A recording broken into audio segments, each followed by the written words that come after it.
তো আজকের dinner recipe বন্ধুরা প্রথম পর্ব দেখাই। এ হচ্ছে তন্দুরি রুটি আর তড়কা, তার সাথে আছে দই।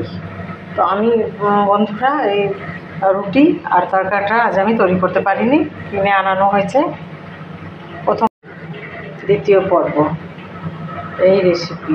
আজ আছে ভাত, কুচি কুচি আলু পটল ভাজা, ডিমের অমলেট, আলু সেদ্ধ আর পাতিলেবু লবণ।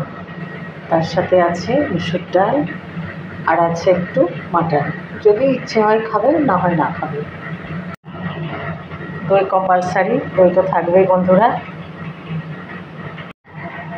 তার সাথে আম কেটে রেখেছি, যে যার মতো ইচ্ছে হলে খাবে তুলে। আম রেসিপি এই আজকে আমাদের ডিনার রেসিপি বন্ধুরা। Good night.